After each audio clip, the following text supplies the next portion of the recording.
So this company was founded by my grandfather.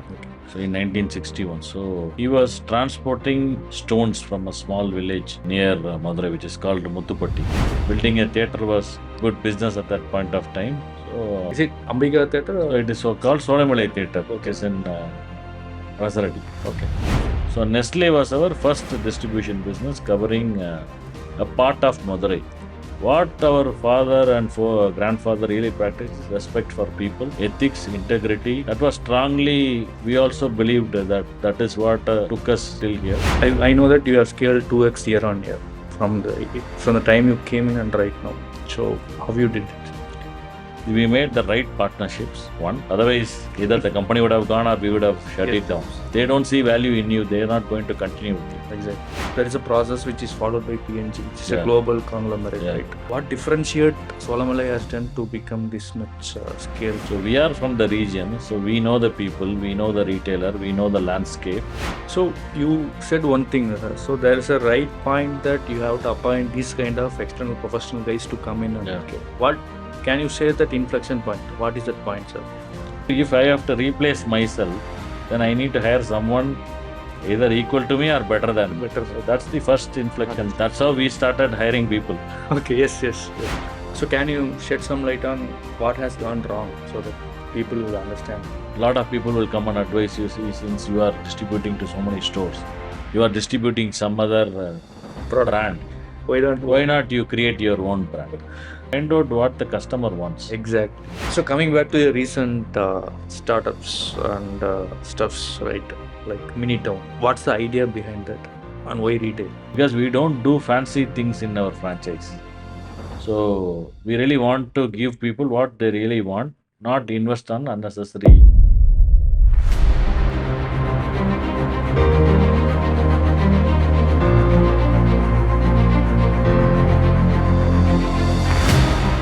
Hello, all. Today I'm very glad to introduce one of the top conglomerates from South India, who is a group chairman of Solamalai Enterprises, Solamalai Institutions, Mr. Anand Solamalai here from Madurai. Uh, Glad to host you here, sir.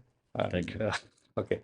So hope you know the brands of PNG right from say Whisper, Gillette, Olay. So name any brand which is under Procter and Gamble. They are the solo franchise and they are the most one of the uh, top franchises or say CFAs in rest of TN, at least in India. So today it would be amazing sharing their activities right from 1961 to right now, how they scaled to say 1,200 crore group turnover right now. So first question, sir. So how things were started in 1961? So in 1961, so this company was founded by my grandfather. Okay. So in 1961, so he was transporting stones from a small village near Madurai, which is called Muthupatti. So Okay. from here, from there, he used to transport stones. That was our primary Through business at that bullock point cart of time. or Through bullet cart. bullock So cart? that's Okay. what he had. So at that point of time, so he was transporting carts, stones to and supplying to buildings. So that was his primary uh, profession at that point of time. Then later he was able to earn some money out of it, and then he bought his first truck to do the same business. Okay. Just a So logistics. so only logistics. Okay. So he was transporting that. So after that, at that point of time, TVS used to run even the town buses, Yes. buses within the city.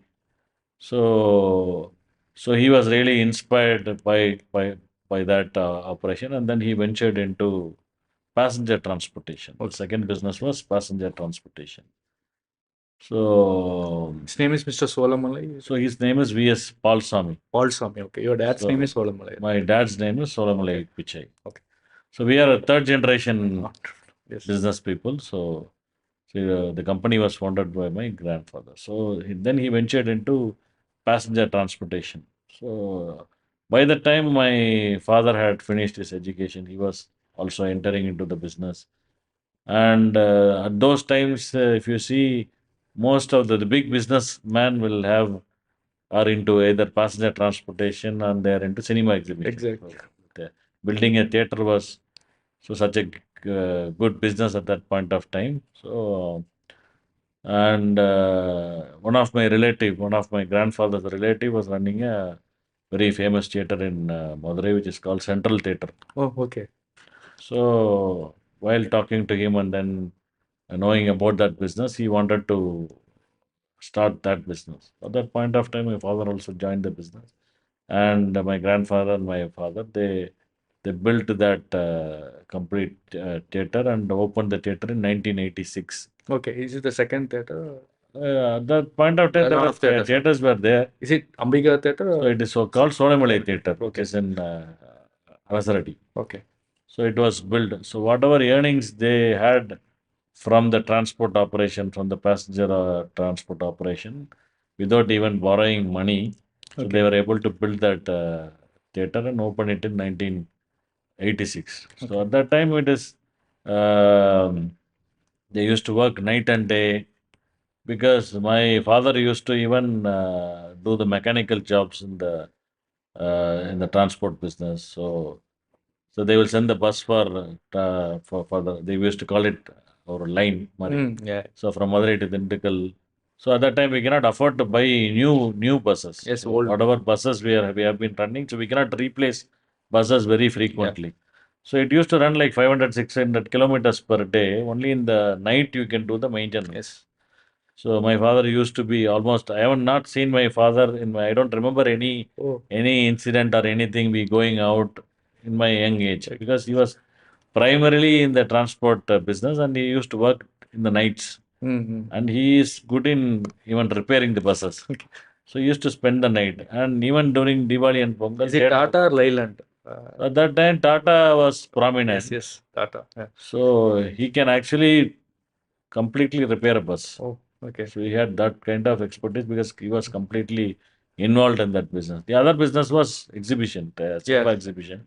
So Diwali, Pongal, there is no holiday. Yes, yes. So for both the businesses, there is no break. Yes. 365 days, They have to. 24 hours it used to operate, at least for at least till late night, these operations used to. So they were completely occupied in the business. So later, with all the family, children, and all that, so my father wanted to do a 9 to 6 Job. business. Sunday is a holiday. So really, so the work-life balance, kind of work-life balance, plus it has to be a diversification because we have to really grow the business. Because I guess you started with Daiwo, right? so we started with Kinetic Honda. Kinetic. Kinetic Honda In was 90s. in 90s, yes. Okay. So Kinetic Honda was our first automobile dealership. So he ventured into that. There was multiple reasons for diversification. One of the reason is we have to maintain a work-life balance. Similarly, we need to grow the business. By the time my grandfather had almost 6 children, so 3 women and 3 men. 3 men. Okay. So by the time my father, other 2 brothers also came into the business. So he had to move to the other business because the other brother has to be accommodated. So the other brothers came in and one brother took care of the theater business, one brother took care of the transportation business. So he automatically moved and started the kinetic dealership business and then he took care of that business for some time. So then we have to move to the next level. So he ventured into this distribution business. So Nestle was our first distribution business covering a part of Madurai. Okay. So he went into that business, and we did it for like 2 3 years. Then Procter and Gamble opportunity came. So at that time also we were doing only a part of Madurai for Procter and Gamble. So till 1999 we were primarily into this cinema exhibition, passenger transportation, then Logistics. automobile leadership, dealership, and then FMCG distribution. Okay. So we were primarily playing in those things. So in 1999, Procter and Gamble actually changed the distribution business. So in all India, they had like 3,000 distributors, all India. So they made it to 30. Oh, So cut short. So it was a global model. So Okay. they wanted to try the same thing in India, and so we were doing only a part of Madurai. So after some evaluation process and all that, we actually got through that process, and then we were given the distribution rights for larger area from Madurai. So the company had to disengage all like 3,000 distributors, particularly in Tamil Nadu, it was like hundreds of distributors. And then we were also involved in the process, and then we really made that happen at that point of time. So then in 2003, we expanded into car dealerships. So till then we were into only two-wheeler. We ventured into four-wheeler. We started with Daewoo for some time. Then we went into Maruti Suzuki dealerships. So I think it was in 2003, 2004 types we went to automobile. Then we actually scaled it. Each businesses were scaled. So passenger transportation, minibuses were introduced in Tamil Nadu. So we really had like 80 to 90 minibuses. So we really, so because we had one person heading that business, so we were able to scale each of the businesses. So we really scaled the automobile business. Really scaled the distribution business. Theater we stuck with one, but in 1996 we also acquired one more theater. So that also we were able to scale. So whatever businesses we were there, we were able to really scale those businesses Because because of the cousins. because of the brothers and Okay. the family involvement. We were able to scale. So even today we are into the same businesses. We are still running the same businesses, but we have taken it to a different level. Understood. So coming back to your story, that's exciting to understand how the second gen took over from that. So when your grandpa stopped and when your dad started, Yeah. yeah, what was the year? 1986. So my dad came into the business in 1985. 85. Okay. 85 Okay. or a little bit earlier also he was Oh, there. okay. Because even when he was studying also he was Yeah. actively in the business. So then when you came into the So I came into the business in 2005. five, it's 20 years. Yes, after 20 years I came into the business in 2005. Okay. So now it's 20 years. It's Yes, now it almost is 40 almost years. 20 years, Okay. correct. So tell about your kind of a story. So whether it's obvious that you have to take care of the business. That is what you've been told since Yeah. your schooling or how Mm. it was. So initially, like in 2000, everyone in India wanted to be a software Yes. engineer. So that's every individual's dream, and that's the parents' dream. So I also went into computer science engineering and PhD Oh, College Coimbatore. of Technology. Where you did your schooling? So I did my schooling in 11th and 12th. Did it in a different school. Till 10th, I did it in Mahatma School, and Okay. then 11th, 12th, I did in Jeevana School. Okay. So In Madurai. in Madurai. Okay. So my schooling was completely in Madurai. For my engineering, I went to Coimbatore PhD Tech. And then post PhD Tech, I did my Masters of Business in Melbourne. Okay. So in Swinburne University, I did my MBA. So Supply post, chain or so it was primarily opportunity evaluation. okay. It was not supply chain actually. Okay. So after completing that, I came into the family business, and for a brief period of 6 months, I was going through with whatever businesses we are doing, evaluating how it is done and all that. And then my father once told me, so you can really look at what we are doing, and then you need to make a choice which business you want to lead. So I was because my father used to go to all the units. So I used to travel with him, see what they are doing. And then finally, one day I decided I will do the distribution. I will take care of the distribution business. That's how I entered into the distribution business in 2005. Okay. When you completed your masters? So around 2000, it was 2005 only I completed. Oh, okay. Directly get okay. Yes.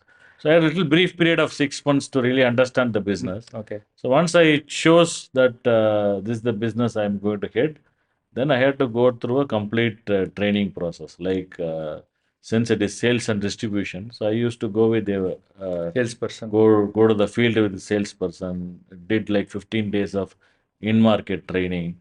Then I did a week of training in IT, so how the invoices are processed and all that. Then I did some training in warehousing and logistics, how each of the items are picked and supplied to the store, and little bit of finance. So I went really over a brief period of time learning what is happening. And then I was co-working with my dad. So he was actually leading the business. So I was co-working with him, taking a part of the business. So then in 2006, 2007, we actually scaled the business to a larger geography within TN. Okay. So at that point of time, we had to split the responsibilities between me and my father. So he took care of a particular geography. Then I took care of a particular geography. So I was able to run that particular geography business on my own. So similarly, some other transportation business was also attached to me. So I had to manage the distribution, the passenger transportation business, and then I also managed the cinema exhibition business. So all three businesses were managed by me at one point of time. Okay. So from 2005, I have been managing the business till at least 2000.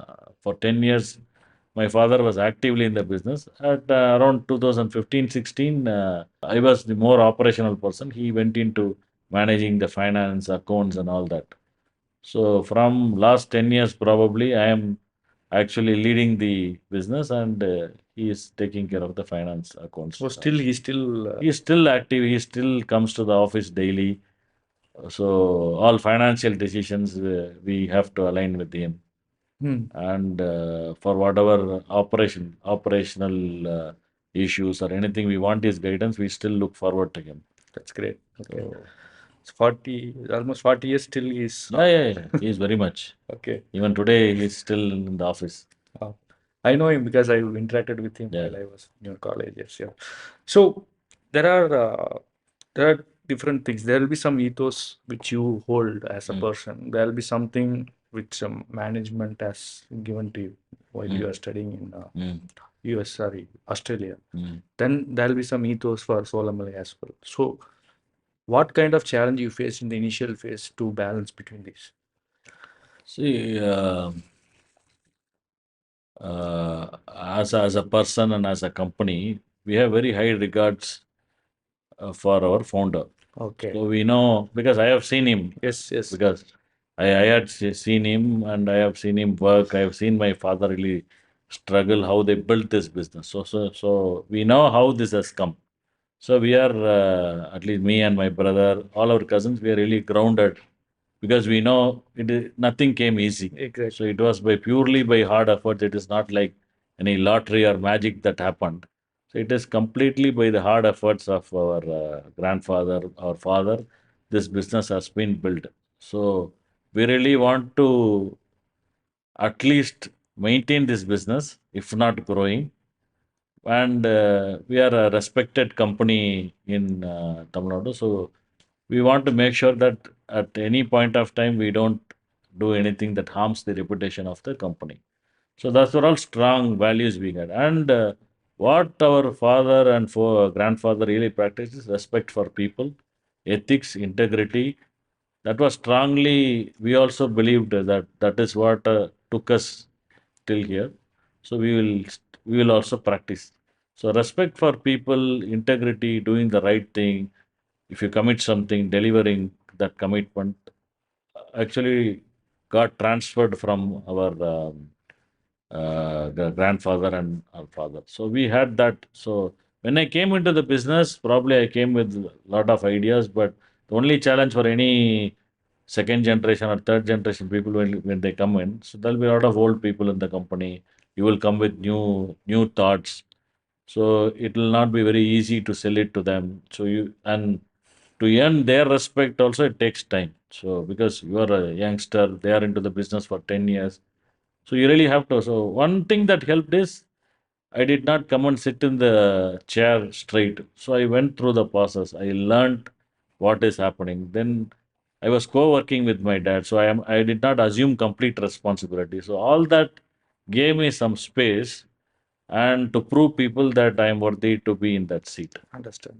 So So you that earned kind of, respect. so I had to earn respect. Yes. So And at a point of time, they would have felt that okay, this guy really makes some kind of sense. So it is okay to take instructions from him or do whatever he's asking us to do. Yeah, because some people might have been there for 20, Yeah, 25 yeah. years.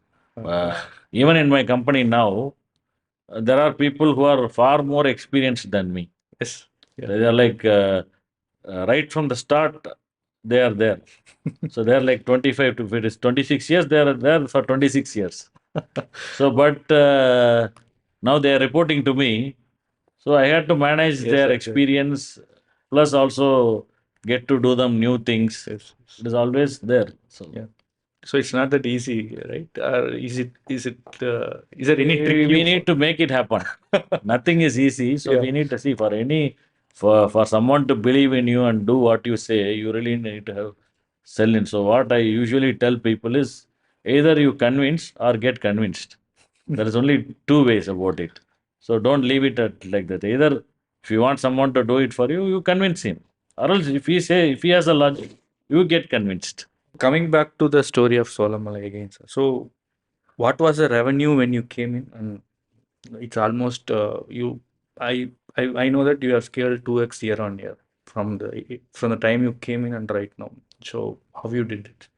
See, particularly in the distribution business, we have a CAGR of 15% year on Okay. year.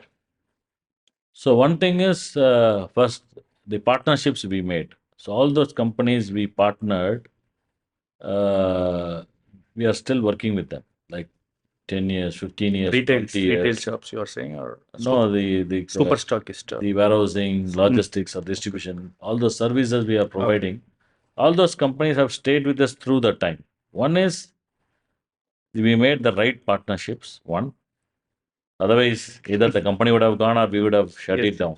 So we made good choices of partners. Then we were able to add value to them through these years. Understood. Right? So if you don't add value to them, if they don't see value in you, they are not going to continue with you. Exactly. So we were able to add value. We were able to grow with them through the years. So that is why people have stuck to us. The companies have stuck to us. So if you take particularly the distribution part of the business, when I came in, my dad told me we need to do 100 crores. What was the revenue? So 100 crores meaning in the entire year we need to do 100 No, crores. no. At What that was time, the revenue he was while you were? so at that What? time it was like he started with 2 crores Okay. per year.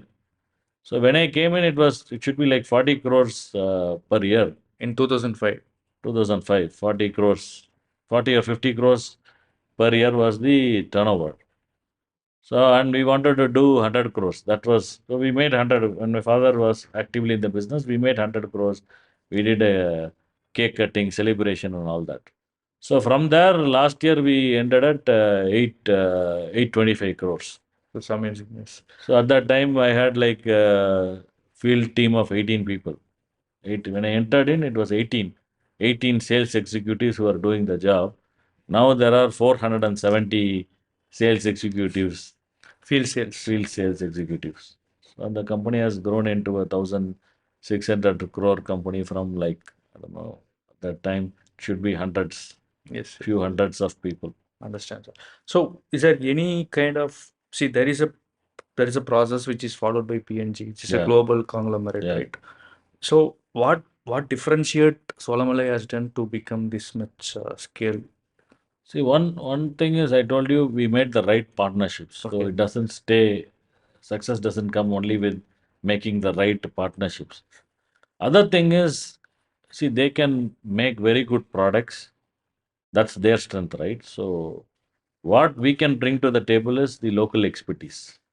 So we are from the region, so we know the people, we know the retailer, we know the landscape.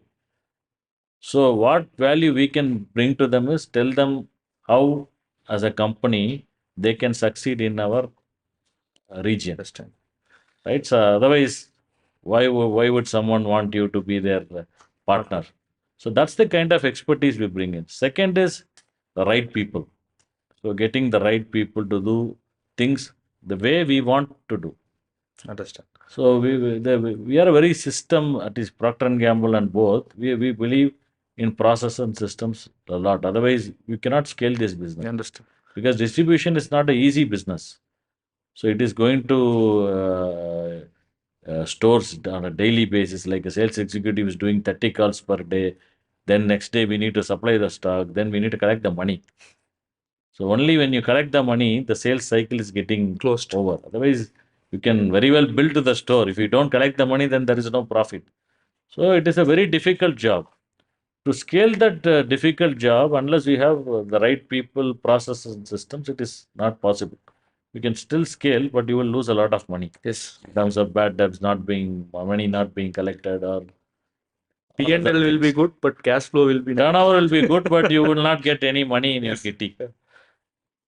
So in a way, people, process, and systems, the local expertise, that's what we bring it to the table, so that they bring in the right brands, so that we together succeed as a partner. So coming back to the team you came first. So is there any trick you follow to get the right guy, or like whether you take it from reputed universities or colleges or any B schools, or how you kind of take it? So he's a right fit for me for this question. See, what initially helped is relationship. So still there are people who are working for us, who are working in other companies, Hmm. but still we are in very much in touch with those people Okay. because of the relationships we had in the very early stage. So that kind of bonding we were able to bring in once we were a small company.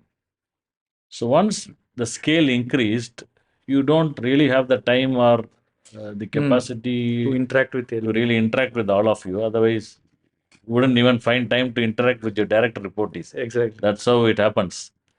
So we were not able to create that kind of bonding. But whatever bonding we had created with the few employees, they were able to transport that energy into the rest of the people. So that people initially worked for my father, then a few people might have worked for, they wanted to work for me.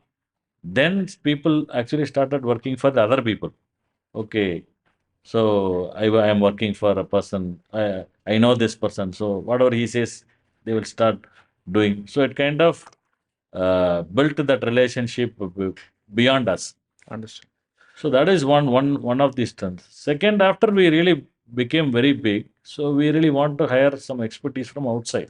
Okay. So it is not that we really believe people growing from within, but at the same time, once all the talent is not available inside, so you also have to actively look for talent outside because they will bring in a different perspective. Yes.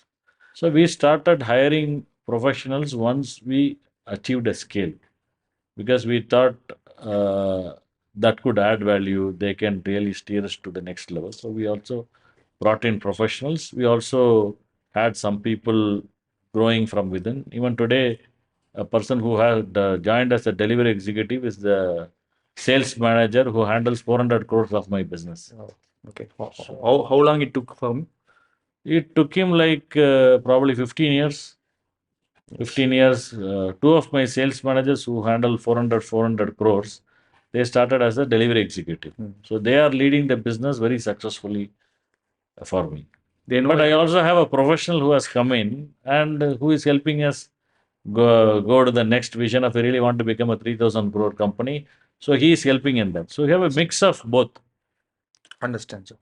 So you said one thing, so there is a right point that you have to appoint these kind of external professional guys to come in and Yeah. scale. What can you say that inflection point? What is that point, sir? So inflection point is once you become a large organization, there are multiple things to do. Once you are out of capacity, Understand. so that's the first signal. So Okay. when you find out that you don't have time, Yes. then there is something wrong. So Okay.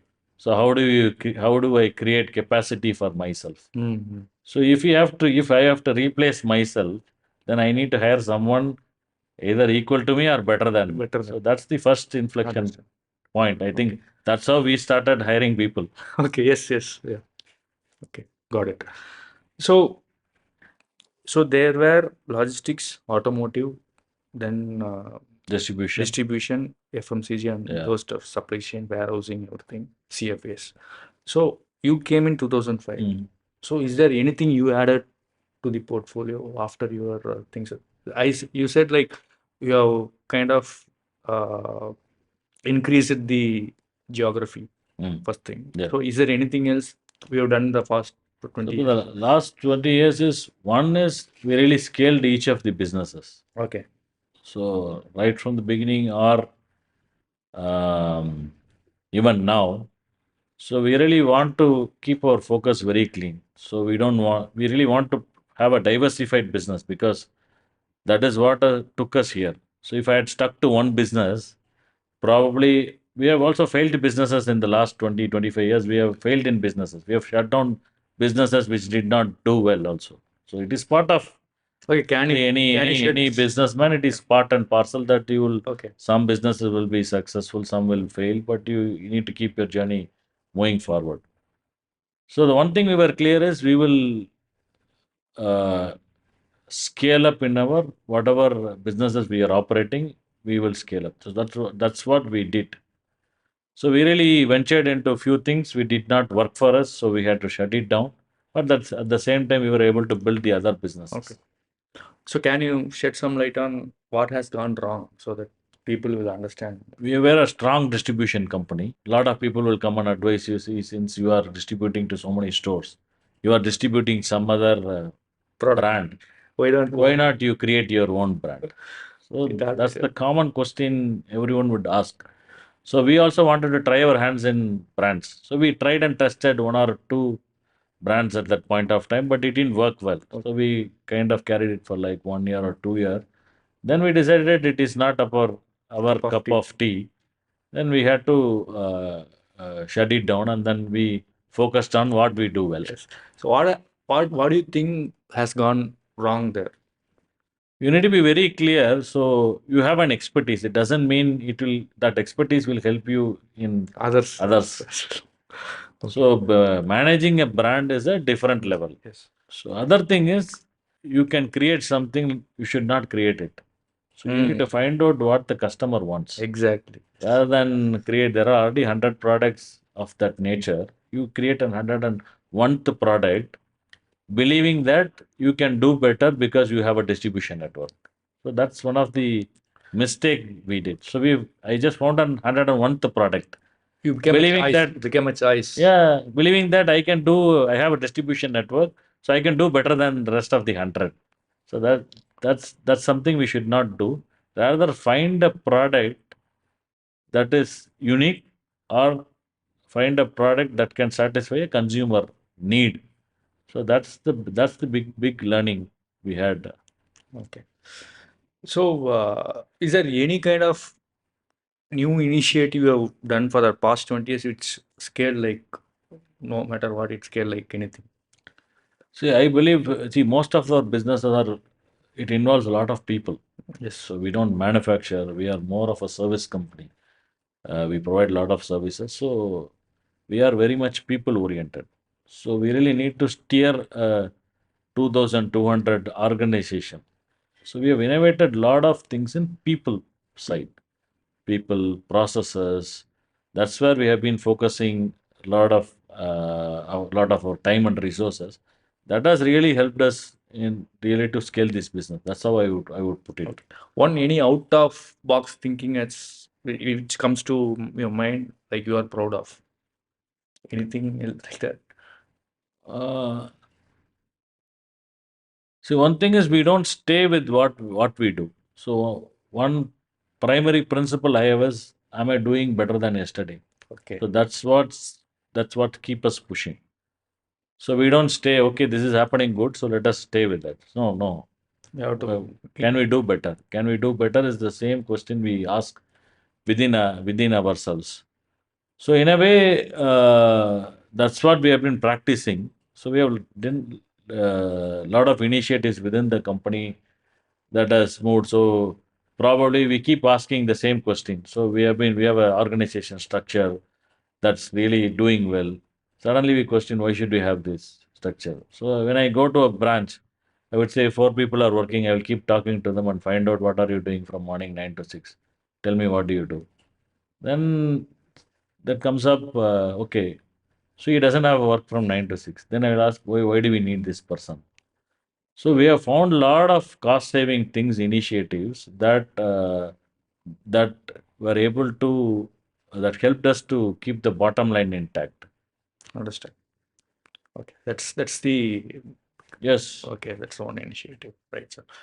So coming back to uh, your MBA, so whether that kind of study you studied in Australia, right? So whether it helped, because is there anything you from that MBA helped your business?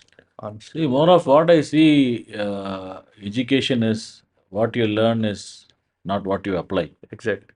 So generally, having a good education in a good institute is very, very important because that gives you the kind of exposure, that gives you the kind of relationship, that decides what kind of friends you have and what kind of conversations you can have.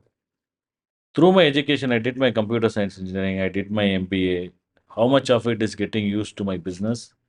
I don't know, maybe probably 5-10%, I don't know. But what if I have not gone through that education? Then that would have made a different change. Yes. So I believe you should, if you can have, you should have the best of the education in best of the places. That would really help you. You cannot find a direct connect, but it really helps. Yes. That's how I see. Understand. So you become the part of the peers. Correct. Yes. So you are average of 4 people you Yes. attract. Yes. Is that right? Such. Your company is almost it's a legacy business. So there is a bit of old school, then it comes a modernity there. So how how easy or how difficult it is to engulf both into a single picture? Because things changing year on year, right? Yeah. So like I told you, so we have people working with us for 25 years. We have very newcomers who have come from corporates, work for corporates, and they have come in. So everyone comes with the strength. That's what we need to see. So, for example, people who have stayed in the system for some time, their loyalty is very, very high. Yeah. But they've lived in the same company for 25 years. Probably they would not have acquired knowledge unless we provide them. Yes. They would not have acquired external knowledge, or they would lack some amount of capability in some areas because things have changed in the business, right? So you need to respect their loyalty. Other Another thing is when you bring people from outside, they come with a lot of experience, expertise, but they may not. I don't say nobody has, but they may not have the same loyalty as your people within. So you need to strike a balance between. So for the sake of capability, will you let go loyalty, or you let go loyalty because you want capability? So it is a tricky question, but you need to find the balance. Yes. Okay. So that's how I would say. Okay. So it might go in a way of favoritism as well, right? Because that always happens. So how you maintain that? See, we have made it as professional as possible. So Understand. whoever is, I used to tell my people, experience doesn't matter. Okay. Results only matter. Even Yes. it is for me, even it is for you, because I am working with a lot of companies. I may be associated with that company for 25 years. Tomorrow, if I don't deliver, there is no reason they will keep me, right? So same applies for everyone. So nobody's seat is permanent in this world. As long as you are delivering, you have your seat. Otherwise, nobody has, be it a businessman or be it an employee. So that's the policy we follow. So whoever you are, you will deserve respect, or you can talk to me personally, and all that stays. It stays, but it doesn't. So that if that person has to deliver 100, you cannot deliver 80. 100 is the goal for everyone. You need to find a way to deliver that 100.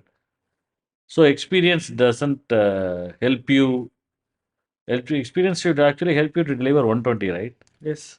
So it cannot deliver 80 because I am in this company for a very long time. The owner should be okay if he delivers 80 is not okay. I tell my people, see, if you want me to respect your experience, deliver 120. Because a person who is come from outside, if he is able to deliver 120, your experience should help you to deliver that extra 20%. Exactly.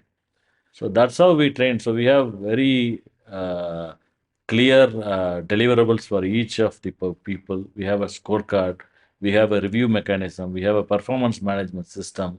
So we put people all through this. We evaluate them every year. Quarterly, I used to send them letters on stating, versus your scorecard, this is what you delivered.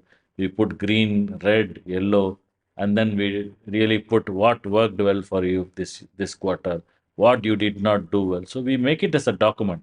Understood. Because unless and otherwise you make it very professional or you make it like a comment, people don't really take it serious. We actually document it and we send it to them. Exactly. So that the idea is, if they know, if we are able to communicate to them better, they will improve, right? So anybody would want to improve in life. So that's the mechanism we keep doing. So don't assume. That's what you are trying to say. Like, Yeah. See, I cannot. There is no. What do you say? There is no discount for me anywhere. Right? yes. So if I have to deliver 100, I need to deliver 100. So same applies to my team as well. So you told like you failed one or two businesses Yeah. as well. So is there any framework you get into like while getting into new evaluating verticals? this. Yes. So we keep discussing within our management what kind of businesses we should enter. So it has evolved through the time. So if you ask me 10, 15 years back, how did you evaluate a business? When my grandfather or my father started exhibition business, because at that time there would have been no evaluation because my relative was running a successful business, so they wanted to do the same business. So it has this evaluation process has evolved through the time. But right now, what we are looking is one, if we are entering into a business, is it ethical? Yes. So will we be able to do the business in the right way? That is first. Second one is it sustainable? Will it be long term? So not that I'm starting something now and then closing it after 5 years. No. Is it sustainable? So ethical, sustainable. Will I be able to add value to all the people involved in the business, be it a company, be it an employee, or be it myself or our management team? These are the three important criteria we evaluate. Basis these criteria, we have shut down certain businesses. Oh, okay. Because it didn't match. Okay. So, if I can say, for example, one business we were not able to do, if we had to do that business, we cannot do ethically. Oh. So, we took a call, we will not do that business. We shut it down. Third one was, is it adding value to all the stakeholders? That business did not add value to my employee. Oh. So, we shut down that business. So, we decided we will never enter into that Any example? particular business. If you don't mind, if you. For example, we were into logistics for electronic Okay. companies. So that will require you to work almost every day. So if it is Diwali, Pongal, Is it for quick commerce or e-commerce? it is for a company. Generally, that kind of business is like that. Okay, So okay. there's nothing to blame. So if you have to be, because most of the sale happen in festival time, Yes, right? yes. So if you have to be in that business, you will have to do that job, right? So that is very difficult for the employee. So one point of time, we as a management team discussed, okay, why are we doing this business? Who is happy in this business? Okay, in terms of profitability, are we happy? Okay, 1 year it is okay, the other year it is not okay. Is my employee happy? Definitely not. So out of two out of three people are not happy. So then why should we do this business? So we shut down that business and decided we'll never enter into that business. Yes. So that's how we have been evaluating, and now we are very clear. So any business proposal one of the directors brings in, the first question is it sustainable? Ethical, sustainable, whether it adds value Add to value to all the stakeholders. stakeholders involved. That's the three thumb rule we are having. Basis that only we are evaluating the business. Even if it comes outside your strength, you will evaluate. Yes. Yes. Okay. Yes. If it fits into these Fits three, in then these you'll three do. buckets. Okay. And see, the thing is, we don't want to completely bring in something that Out of we have no clue okay. out of it. So we want businesses which are allied to our current business. So other thing is, we are focusing on supply chain, institution, reality. These are the three core areas we have selected. That's where we believe our expertise is. That's where we have strength. We have people who have knowledge in this portfolio is what we have. So we really don't want to. I think there are enough and more opportunities in these three Exactly. verticals. You can scale it from So there. we would not really experiment something unless and otherwise Something we start see with. some potential in that. Okay. So coming back to education, as you touch base on that, because I know it was Raja Engineering College Yes. which is acquired by you, Yeah. right? Solamalai. So whether you had any kind of ethos on that, so that we can get it from that. So how it started? So my grandfather wanted to enter into education. Okay. So he wanted to enter, he couldn't. My father wanted to enter into education wing. So he had a dream. So when we used to talk, he used to tell we need to start a school or we need to do something. Then he also had a social reason for it. Yes. So he used to say, see, we have been doing business in the same area. We have been doing business, but what are we giving back to the society? Society. Yes. So that's when we saw, when the opportunity came, we saw a potential business. Plus, all the businesses doesn't have any. See, we are providing the best products to the people. There is some amount of value we are creating, but this is completely different, right? So you are giving education. So at any point of time, people would come and say, I studied in this institution. It helped me, my life, it helped my career. That is a different feeling. It goes for generations. Yes, yes, yes. So that is why, that is one of the reasons. There were two reasons. One is we wanted to diversify. Second one is since we were able to actively contribute to someone's life or someone's career, so we kind of liked that opportunity and then we went into it. Okay. So it was hit in 2000.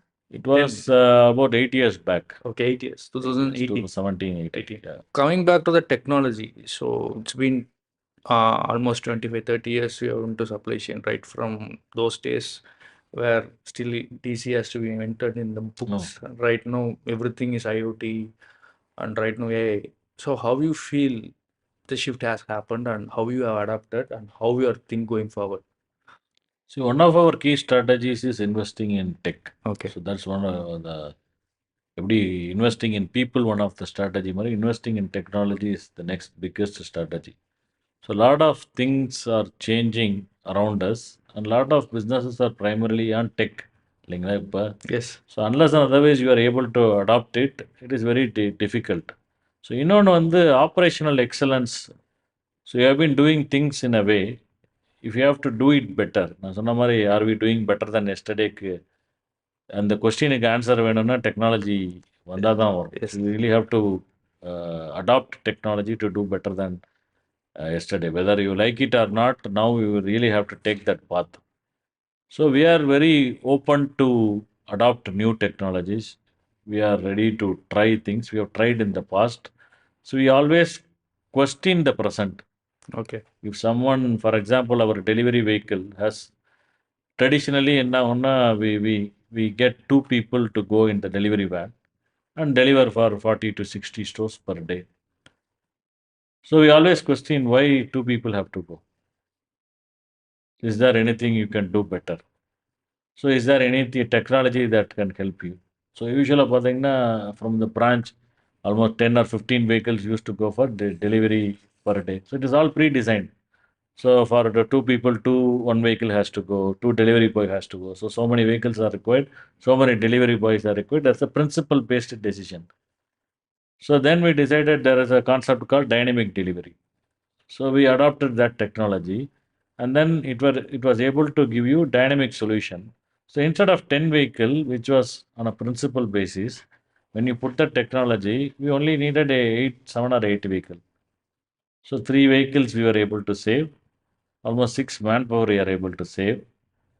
So simple technology just by adopting per day means it will run into thousands. On a year, if we calculate it, it will run into lakhs. Understand. So that way, we are very much open to technology, and we have adopted a lot of things in technology and supply chain, especially. Okay. So like GPS everywhere. Yes, yes, yes. And coming back to the dynamic delivery, can you bit elaborate on that? What is it actually? So, for example, uh, see, your capacity is built on uh, your orders, Yes, right? demand. So, for example, I am going to go to 1,000 stores. So, you will build capacity assuming that you are getting orders for all 1,000 stores to be supplied the next day. But in practical scenario, only 700 stores will give you order. Okay. If you are building something on a principal basis, you will all have the infrastructure for 1,000 stores. But actual productivity is only 700 stores. But in reality, you cannot have a capacity for 700 because you don't know whether it is 700 or 800 or 600 or 1,000. But what dynamic delivery will help you is basis whatever order you are getting, you are able to put into that tool. It will give you how many vehicles, what is the best route to supply, Okay. what is the number of vehicles required, the combination permutation it will give you. Okay. So that will give you your vehicle planning is dynamic. It is not static. Understand. So based on the demand. Yes. So now we have 450 sales, 70 sales people going to the store. So they are all equipped with PDA. So we are tracking whether they are going to every store, how much time they are able to spend in every store. Even our HRMS is completely automatic, so they can use face recognition to sign in because most of the people are field executives. Yes. So they can sign in through face recognition, they can mark attendance, all that. Most of the things we have digitized. So Understand. we are trying to digitize more. Okay. So it's almost 2000 people working for your Mm. company. So to develop future leaders, what is the one thing you see from them and get out of them to elevate their career? So one is the moment we believe very much on training. The moment anybody joins us, so we put them into a 15-day training program. So even if it is an executive or execution person, so we call it Gurukulam. So all those people come to one location. We put them through an onboarding exercise, tell about the company, what we are as a group. Then we put them to a functional training uh, to understand their roles and responsibilities. Then there is a qualification process. So once they are qualified, then they are sent to the job. Oh, okay. So that's how we are hiring the new employees, So is it for freshers or everyone? freshers or anyone. Okay. Anyone who joins the company has to go through the training 15 process days internship. and evaluation. Induction. It's like an Yes, induction. induction program. For some designations, we are having a residential program. So they stay in the place. We provide them food and accommodation. There are trainers there. So they go through field training, classroom training, and then finally qualification, and then they go and join the branch because we are spread across TN. So we have a centralized facility to do it. That is how we handle the new hires. So when it comes to building capability for the next other people, so we have a strong performance management system. So we rank them, rate them. Uh, so we identify who are the top talents. So there is a top talent identification process that happens every quarter. So each of the manager has to identify his top talent. So we will identify top talent. So we know we spot them, right? So who are the top talents who can be promoted or given opportunity to grow within the company.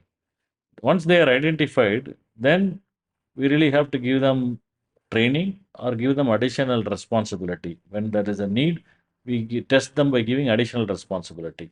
So you take care of one more branch or you take care of three or four more people. Then we really test them how they're able to do when they're given additional responsibility. So it is a continuous process. And when an opportunity opens up, we really evaluate these people, call them for an interview. So they need to come and present why I should recruit them for that job. Okay. So we have tested, we have spotted them, we have experimented with them, giving additional responsibility. Then they undergo a selection process. Once they are selected, then we put them into that job. Okay. So it's a standard process we are having. So that's how we are identifying talents within the company.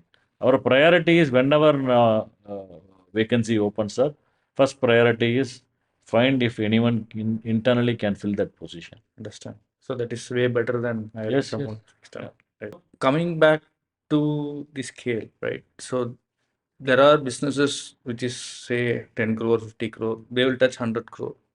But from 100 crore to 1000 crore is not that easy. So can you give some one or two insights? So what the must do to scale from that level to this level? So is there any kind of takeaways that someone who is looking at say 500 for 100 crore business who can scale up to 1000 crores right now? See, the one thing is first the founder or the management team should have the vision. Yes. So first, really, do you want to really grow? How much you want to grow? What is your goal? First, you need to be very clear on what is your goal. So once you are able to decide that this is my goal and I really want to grow, that's the first step. Second question is why. You need to find out the why. Otherwise, I may have a 3000 crore goal. Unless I have a strong reason of why I want to do that 3000, it will not motivate me to do that. Exactly. So you really have to find out the why. Once you know what you want to do and why you want to do, I think how part is pretty much Yes. easy. So that's how we as a company or we as directors, we are also working. Yes. So, while coming to the family businesses, so the corporate governance or the professional governance might go for a toss Yeah. because it's a very small gap.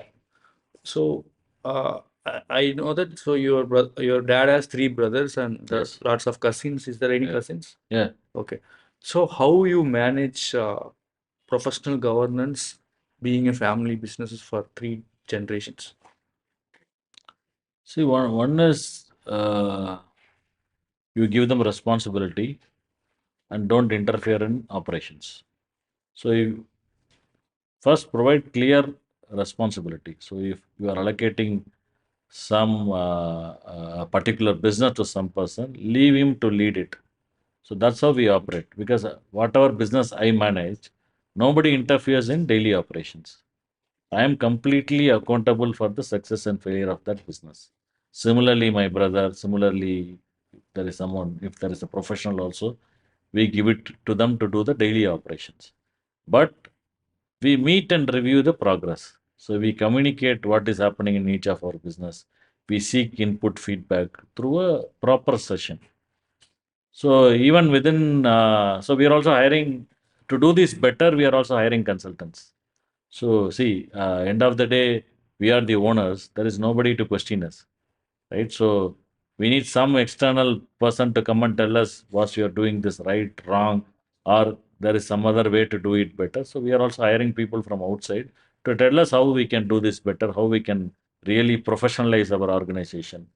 So we are working with someone. Even now, we are working with someone who tells us probably how to increase communication between the directors, how to have a unified goal, how to talk the same language, so that even your employee doesn't see you are three different people. They need to see if there are three directors, they need to see all three are one.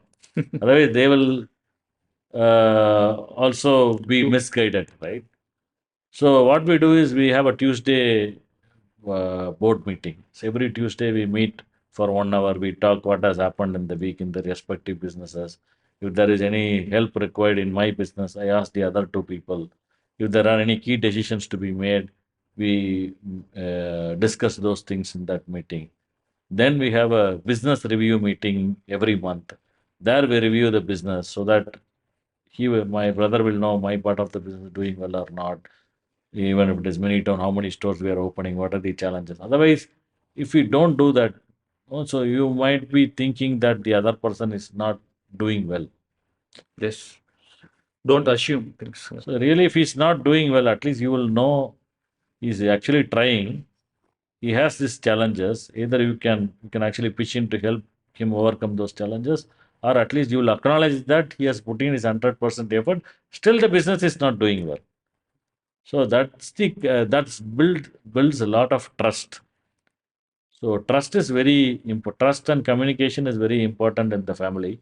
So unless you have trust and you are able to communicate everything frequently, then it saves your business. Understand. And it applies to any external people also. So you need to really trust them, understand from them, or communicate with them, and then put in a proper review, a periodic review process to monitor, track the progress, or give the goals. So now we are also working. So I wouldn't say we are perfect in this. We are actually work in progress. So now we are going to have a 20th. We are going to have a meeting within the directors to have a goal for each of us, and we need to be accountable for that goal. Next year, we told each of us should come and present for you. You are part of the business. This was the goal you assumed. How did you do it or not? So we are going to start doing those exercises. Understand. It's there are a lot of insights from this because it will go for a toss if we don't do this. Yes. So coming back to your recent startups and stuffs, right? Like Minitown, which is your initiation on the retail as well. So it's not that easy, right? Being a conventional Yeah. entrepreneur, doing legacy business for say 60 years, and right now into the startup. So how why you started this, and what's the idea behind that, and why retail? So one primary reason for starting anything new is we really want to grow. Yes. So growth is the primary driving factor for starting anything new. Why retail? Yes, we would want to grow, but build on our expertise. That's the second role. Second, as I already told you, is sustainable. Can you do it ethically? Will it add value? It qualifies all those three questions. And then we also found an opportunity in the market. The first mistake we did is we trusted on our expertise and thought we can do anything rather than understanding the need. This time we were able to study the opportunity. Is there an opportunity in market? Is there a need? When we saw that, we actually found an opportunity and need, and that's why we entered into retail. So I had to do a survey or understanding for about 2 years, talking to different set of retailers, understanding their pain points. Then we designed a model that will address the pain points of the current retailer. And whatever we do, we always have a social reason for doing. One thing is we have been serving retailers like 120,000 retailers for almost a decade now. So this is something we can also give back to them. This business model is like giving back to them. So one is it has a social impact. Second, it has a holistic growth opportunity. So in a way, we as a company can grow. We can grow the retailer. We can grow the business. In a way, we also add value to the consumers who are coming into the store. So that's how we have arrived this model, and we have very huge confidence that this model will be a great success, not only for us, thousands of retailers or entrepreneurs who will join us in this journey. Understand. So can you explain what is Minitown? So Minitown, to simply put it, it is a neighborhood convenience store. Okay. So our target consumers are shoppers who want to do their daily shopping, and our stores are planned to be located strategically inside the neighborhood. Understand. So for people to really walk into the store to buy whatever they need on a daily basis, it is a physical store plus you can also order online. Oh, okay. So the store is mapped to the neighborhood, and anyone within the neighborhood, they have the convenience of walking into the store, or they can order online, and their orders will be delivered in 45 minutes without any delivery cost. It is completely free. So they get delivered at their doorstep without any additional cost.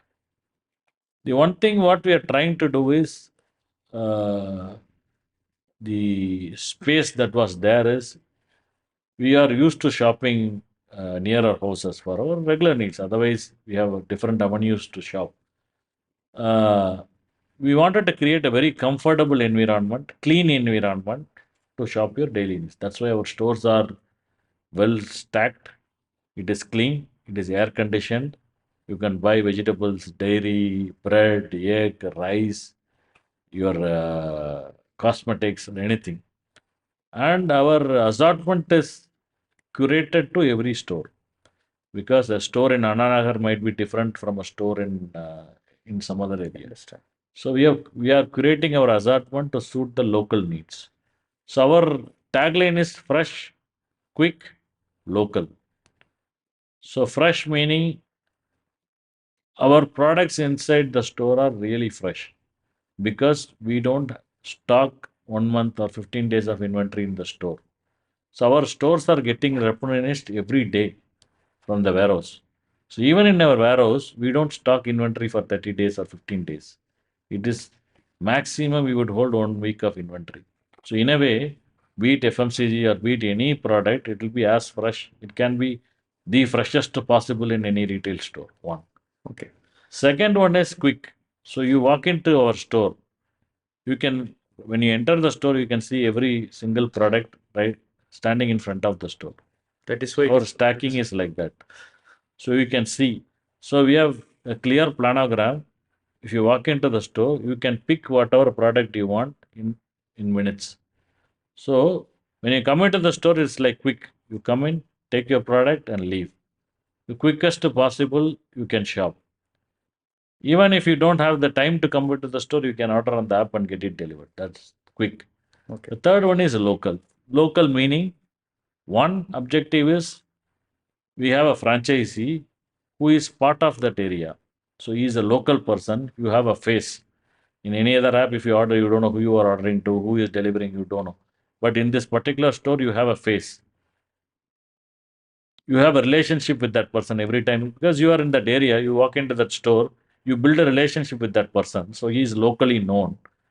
The other objective is there are a lot of regional brands or area specific brands because a particular brand has so much of traction in that particular area. So we identify brands which are very regional specific or area specific and we promote that brand in the store. So these are the three objectives: fresh, quick, and local. That's how mini town is different from any other store. Okay. So that's amazing to see the differentiation. I can really understand. Right. You are not replacing any quick commerce or Yeah, any yeah, kirana stores. yes. You are just kind of increasing the value you can give to the customer, Correct. both from the customer point of view and from the store point of Yeah. view. Right. Increasing the experience. That's Yes. it. Right. You are not competing them. Yes, Right. yes. That's the first point. True, Right. yeah. Right. Okay. So to be your franchise, right? So what should be the eligibility and how you choose your franchisee or franchisee chooses you? See, the clear criteria for franchisee is why we are starting this business is we want to grow. So we also want to identify partners who are hungry for growth. Yes. That's the first and most important criteria because the business does not involve huge investment. Because right now, what we have done, we have converted the existing stores into our mini town franchise with a very little investment. Because whatever store always carries the kind of infrastructure that needs to start a mini town. So our franchisee cost, we don't collect any franchisee cost or any margins. So they'll have to put the infrastructure in place, which will cost them hardly 5 to 6 lakhs. Because we don't do fancy things in our franchise. So we really want to give people what they really want, not invest on unnecessary Things. things. So our store startup cost is only 5 to 6 lakhs. Okay. Plus, we will have to give us a deposit of few lakhs. For that, we will also pay the interest. Okay. Oh, So okay. absolutely, your investment is 5 to 6 lakhs. On the inventory. Yeah, yeah. Okay. So 5 to 6 lakhs, you can start the store within 15 days. Okay. So your store will be live in 15 days with 5 to 6 lakhs of inventory. We only need 3 people, and we need uh, primarily our franchisees are husband and wife Okay. who have been running the store for some years. So they have core expertise on how to run a store, what products will sell in that area. They know most of the people. So they have a very good local connection. The first point is hungry for growth. They have good relationship in the store. They know they know the business, or they're willing to learn the business because we are not restricting ourselves to existing stores. So these are the three criteria for choosing. If they meet those criteria, the rest of the part we will do it. Okay. For example, if someone is having a Kirana store, Yeah. then how, because but it will be very small, right? Mm. For example, say it may be 10 by 10 or 10 by 20. But is there any criteria that if you want to convert it into mini town, so So we have to minimum invest real basis our study, so we need 20 by 40, okay, which is somewhere around 600 to 800 square feet for us will do. So ideal store would be 20 feet frontage, 40 feet in depth. So that's the ideal store. Plus or minus 100, 200 is okay. So we have opened a store in 600 square feet, just 600 square feet. It is 16 or 17 feet wide and then probably 30 feet depth. So we have accommodated every category into the store. Even you can see three varieties of ice creams, all cool drinks, everything is there. It is exactly 576 square feet. The store which we opened 2 days back is only 576 square feet. We are able to accommodate everything. So we need to have that space because we need at least 60 feet of running shelves to accommodate all the SKUs because we don't carry much inventory, but even to accommodate every category and every brand, we need that kind of space. understand. So, but because for these Kirana stores are Mali Kadai in Tamil, right? So this the location is a primary thing, right? So Yeah. if they relocate to some other spaces, whether the business might go for so how you tackle that? So we actually do a study. Hmm. So we actually go through the neighborhood and find. See, our single criteria is if there are enough houses in that zone. That's it. Hmm. If there are enough houses, then there are enough buyers or consumers. So that's the only criteria. So if there are houses, I think that location is good enough for our store because our model is a very lean model. So our expectation, turnover expectation from a store is very minimal.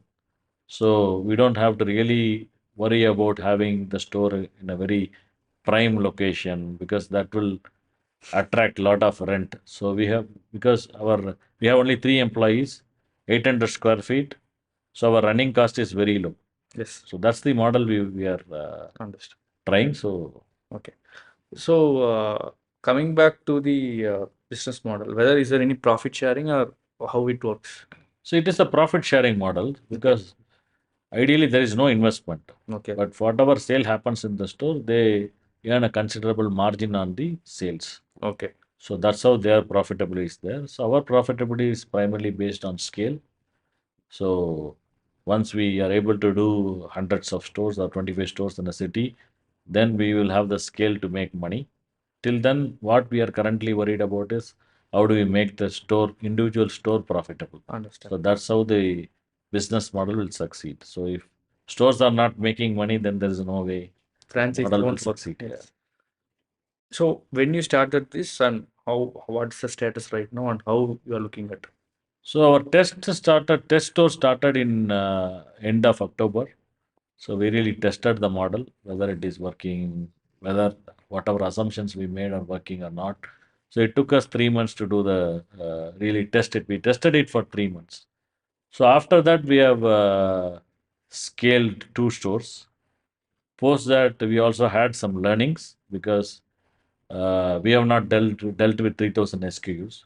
So there is some amount of learning in the last 3 months, understanding what will sell, what will not sell, what are those 600 or 1,000 SKUs which are more critical to 80% of the sale coming from the store. Then there is a lot of consumer understanding.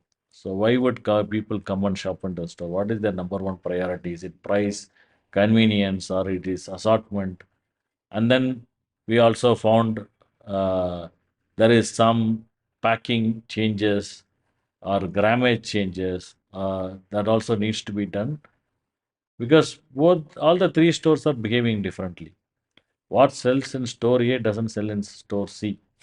What works for this store doesn't work for that store. So we had to curate certain things for each of the store.